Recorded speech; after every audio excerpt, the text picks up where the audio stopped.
Sana, not Mankunyana finding out about Zethu and Sfiso.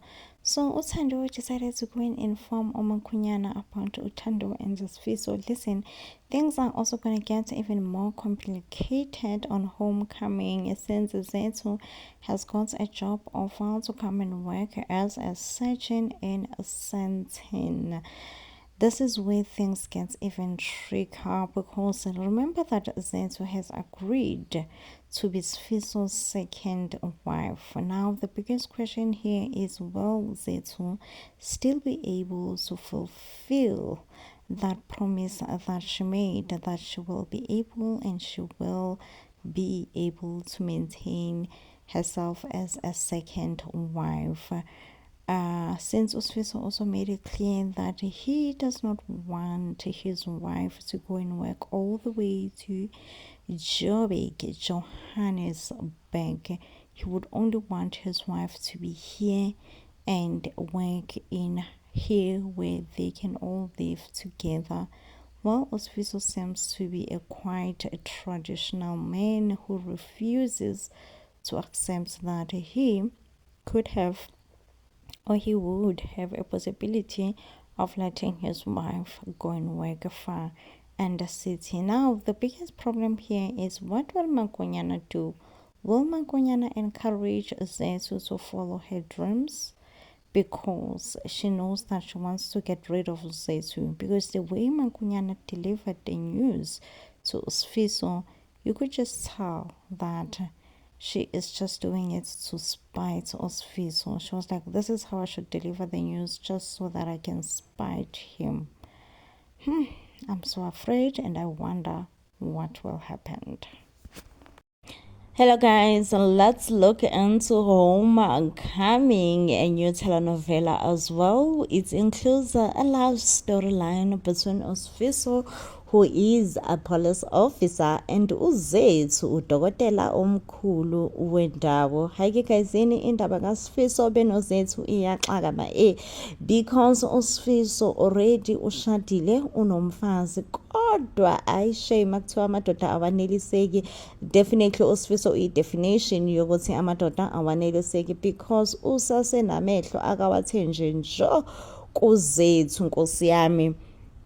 Ave emubhekile uZethu, umbheke ngelinye ihlo elimangazayo, obonayo ukuthi ayibo waze wakubheka nangu umuntu weZethu.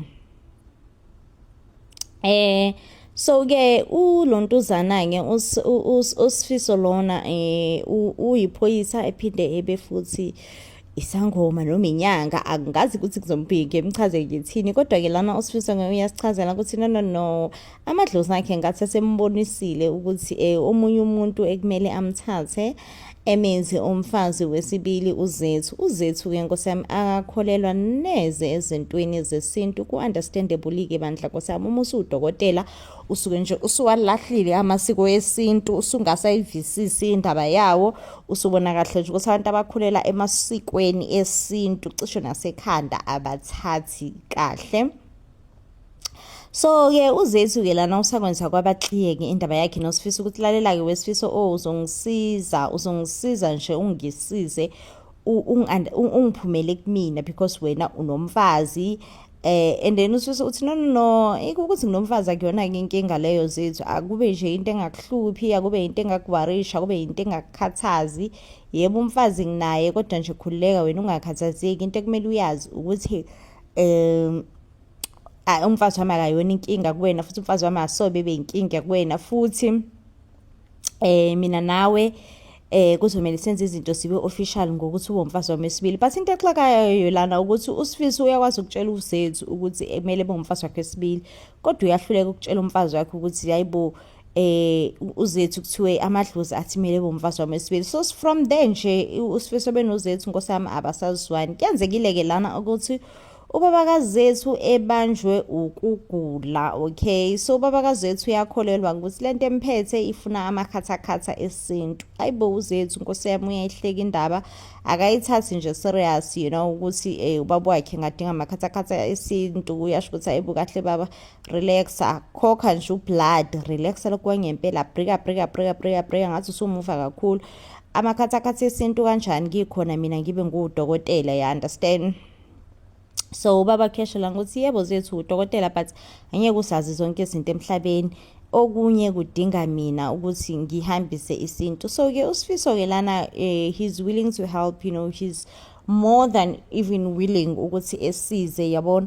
And uyanqaba ke lana uzethu, uyasho ukuthi ngeke Sifiso na kwawena nje uyaphapha, uyaspita kakhulu futhi, because yindaba uzosiza ubaba. Sengikutshelile ukuthi ubaba udinga mina, ngikhona mina ngudokotela, wena nje ungayikhathazi ngami at all. So ke kwenzekile ke lana ukuthi umndeni kazethu umlethile kubaba kazethu la kuSifiso. So uzethu wafika ke sheme ezolanda ubaba wakhe, wangena ngisho nangecathulo endumbeni. Akangakujabulela konke lokho uSifiso, ukuthi hayibo wezethu waziwadelela, waziwachwenza. But guys, uSifiso for mina uyi-scammer, shame. Uyi-scammer because I'm like yindaba ethi amadlozi adinga uzethu ukuthi ebe umfazi wakhe wesibili. Uyakwazile umfazi wakhe wokuqala lokho ukuthi sekumele mhlawumbe amadlozi asesemele engene esithenjini. Ngithi uSifiso uze ephahle emadlozini ukuthi awabonisa uzethu indlela e-right yokuthi kumele kuyaphoqa ukuthi kumele ebuye engene elontuzeni emadlozini. So kena guysini uSifiso lona uphinde beyiphoyisa ke, nomsebenzi wakhe wophoyisa Nkosi yami uyabenza, hayi kancane, like uyiphoyisa nje qotho nethandekayo endaweni. Uyawusiza umphakathi ngendlela kumele usize ngayo, kodwa futhi nendaba yakhe yobunyanga uyithatha very very very very serious, okay? And then we get to see lana ukuthi ulontusana uzethu unobhuti wakhe nobabakhe, and umuntu ongathi usuccessfully ke lana emndenini wakazethu is appears ukuthi uzethu Nkosi yami ave successful. Nkosi yami phela kuba udokotela akuyona profession yana, akuyona nje profession yokudlala izingane, i-profession nje right eqavile serious. So uzethu Nkosi yami ave successful ayindaba yokudlala futhi ethandwa, okay? So uzethu ke lana unesoka ke futhi Nkosi yami indaba kazethu iyadidama because uzethu unesoka. Isoka lakhe kuyenzeka ukuthi uma wakhe uyiboss yalo emsebenzini, and uhleze complaina ngoma wakhe, yasho ukuthi lana ucomplaina ngoma wesoka lakhe. Uyasho ngelana ukuthi uMetron, okay, ave nesidina, have icika nje this and that, uyacika ke lana ubhuti kazethu ukuthi kodwa zethu silokhu wafika la ekhaya uyacomplaina, you don't count your blessings, busy uyacomplaina. Guys, I'm sorry but on this point kumele nje ngivumelane nobhuti kazethu. Hayibo guys, nangimazi mina umuntu ocomplaina njengozethu, like uzethu selokhu ke uyacomplain. Hayibo ngiyazi mina into nje uyacomplain, ugirl akayibekile phansi. Ubhuti wakhe uyasho la ukuthi esikhathi sathi ungasebenzi kade ucomplaina, manje usuyasebenza uyacomplaina. Kahle kahle zethu awusho, make it clearer, because at this point vivid, yini inkinga yakho, and uzethu ke always throws the card yokuthi lalela wena unomona because mina ngaba udokotela and wena awuzange ube yilutho nani. And ubhuti kazethu uyasho ukuthi okay, perhaps isikolo ngangasithandi, perhaps angibanga ke udokotela mina empilweni, kodwa noma kunjalo ke lokho akusho ukuthi wena uyikhukhumeze ke manje uyibona usumkhulu kunathi sonke. Uzethu uyakudespita konke lokho ukuthi lalela angiyiboni nje mina ngingcono, angiyiboni ngingcono, uwena obone ngathi mina ngingcono. Hey guys, yazi le ndaba yokungasebenzi nabantu abasebenzayo emndenini, I mean it's something that is very tricky for all of us as black people. Ngingasho lana ukuthi ubhuti kazethu unepoint. Uzethu Nkosi yami ave complaina, ayibo noma ke ubhuti kazethu sedliwa na umono nyana, kodwa nje uzethu uyacomplaina. Uyasebenza uyacomplaina, akasebenzi uyacomplaina. And ucisheke la wamtshela kuma wakhe ukuthi unanenkinga futhi kaSifiso ukuthi phela uSifiso umfuna nje umfazi wakhe wesibili ke, but wabuye wayibamba wabona ukuthi no perhaps akuyona indawo right ukuthi esho ukuthi wema nginanenkinga la kaSifiso, ukuthi nje uSifiso ungidinga ngumfazi wesibili uthi nje ku better off ngumfazi wesibili, you know. So wabona ukuthi perhaps akukho right ukuthi esho ukuthi unenkinga kaSifiso because uSifiso ufuna ukuthi ebe umfazi wakhe wesibili. I'm like, okay, fine. Ayike guyisini kuthe-ke sithe nje sisabheke leyo nto inkinga eserious esibhekene nayo serious ba inkinga inkinga like mangithi inkinga I mean inkinga, okay. Nango-ke phela ulontuzana uzethu ebona kungcono ukuthi no ebuyelane nomuntu wakhe umzilikazi kuthi angimele ngimbize umzilikazi mina umzilikazi-ke guyisini umuntu wakhe.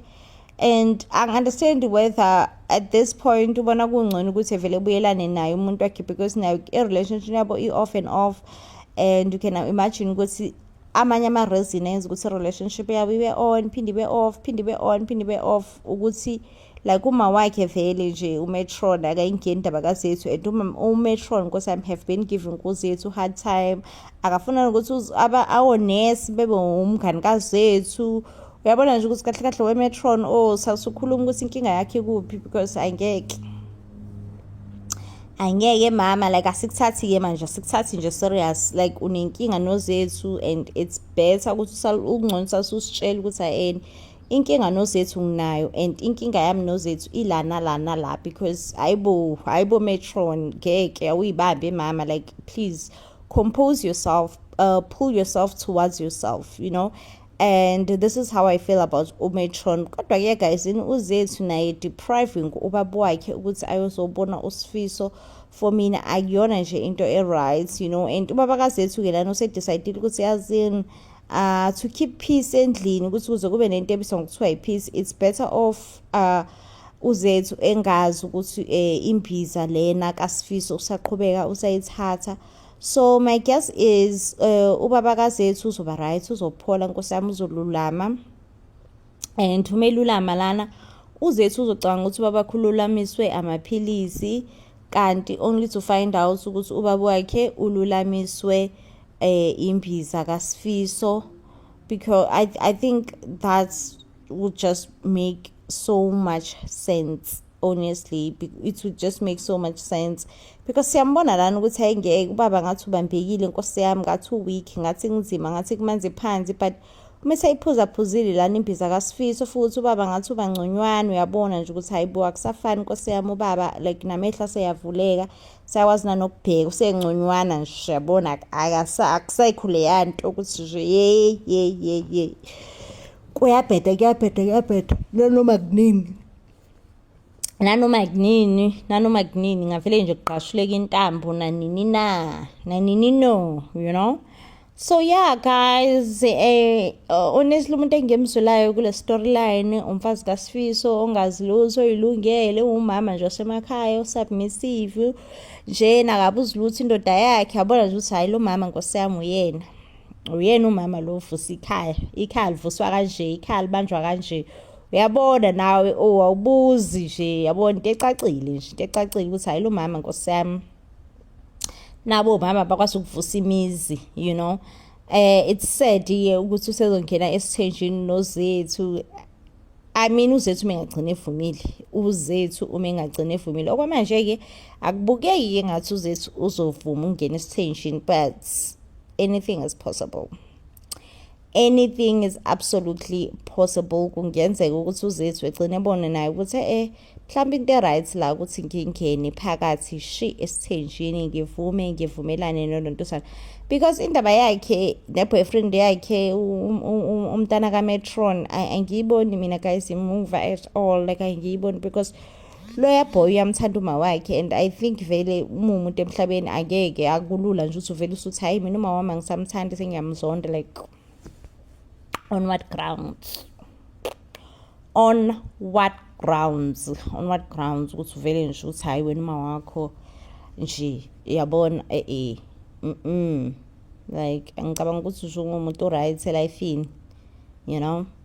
Angeke vele uthi nje uma wakho samfuna ngobani ngoba kwenze njani, you get what I mean. Anyway my yeah, I think that's the lesson of the day. I think that is the lesson of the day, honestly, on homecoming. Yeah, what do you all think? Ngendaba kababakazethu uzolulama, niyambona uba belulama noma engalulami, like nje nibonani ma